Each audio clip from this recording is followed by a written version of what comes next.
Hello physics students, this is Mr. Steinerson, and in this video I'm going to give you a quick overview about how to calculate work, especially when it is coming from a force that is applied at an angle. So the next few examples we'll go through those problems. Please have something to take notes on, or make sure you jot down some of the key ideas, and we'll be using these to help you with your quest and other assignments in the class. All right, when we first look at work, I want to just do a quick warm-up problem with you, remembering that work has an equation, and what we will use is the work is calculated by the force times the distance. And if we know things like a mass of a gorilla that's running up the stairs in 5 seconds, and it gets to a platform that's 3 meters above the ground, so that would be the height or the distance that it's traveling.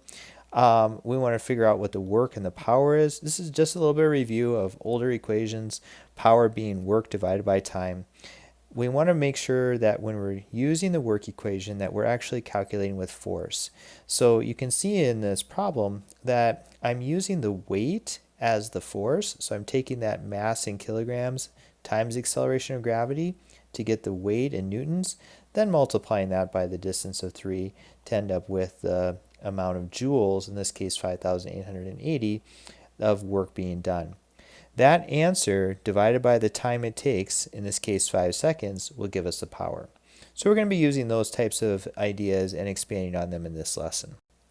All right, so a couple other things to remind us that in order for work to happen, there must be a force and there must be a displacement. And these have to be in the same direction. Both the force and the displacement must line up with each other. So if it's a horizontal force, it will have to use a horizontal distance. It has to use a horizontal force or a horizontal component of the force that's applied. And that's what we're going to talk about in this lesson, is finding those components again using our handy dandy trig. All right, so if we do have work at an angle, and when I'm talking about problems like this, that just means that the force that's applied is applied at an angle. All right, so you guessed it, we're going to come back to our right triangle trig, where we're taking that force and breaking it into the components of x and components of y based on the angle that they're providing for us. And then we're substituting that into our work equation. So if it is some distance in a horizontal plane, we're going to choose the horizontal force. It's as simple as that. So when you're solving these problems, remember to break them down into their components. All right, so here's an example.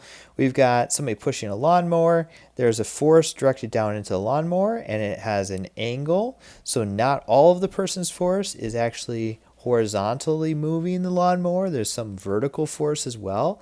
And so we need to know what those components are. However, when they're asking us about the work done, they're going to be asking about, because the mower itself is moving a distance that's horizontal, they're really just asking about the horizontal distance and the horizontal force. So those two would be the components we'd use. So you have to ask yourself in these problems, what force am I using? Am I using the full 200 that they're telling me, or is it going to be a component? And in this case, it's the component because the forces and the distance traveled horizontally have to be the same. All right, so therefore, when we're looking at those same directions, then we're going to use our horizontal force times the distance traveled, and that will be our work then, 3,464 joules. Give this one a try. If you're getting something else, make sure your calculator is in degree mode. It's really essential for these problems as well. Okay, so real quick, we could have positive work or negative work. And it really comes back to the fact that when we do work, we're changing the energy in the system. Positive work does that by adding energy to the system. Negative work does that by removing or taking away energy from a system. And so work done by friction often will take energy away from a system, so that could be a negative work situation. All right, so we'll come back to those ideas as well. Keep that in mind. So let's say we are taking a look at a shoe, and there's a force of pull and there's the force of friction, okay? And we're moving the shoe, a distance of a half a meter. So those forces are the same. Now, ask yourself real quick, if the forces are in equilibrium, what is true about the acceleration? Hopefully you're telling that it is a zero acceleration, or therefore there's a constant velocity. All right, so even if you didn't know that this one was 6, but they told you the other one, you would be able to figure it out because they have to be the same, right? So those are some review things that we'll coming back to. So when we're trying to figure out the work of the pole, that's 6 newtons times the distance of 0.5, so 3 joules. The work of friction will still take that value of 6, that magnitude of 6, but the direction is flipped. So now it's a negative, and so negative 3 joules. So it's removing some energy from the system. All right, so be kind of mindful of those. Take a look at a few of the conceptual checks on this unit.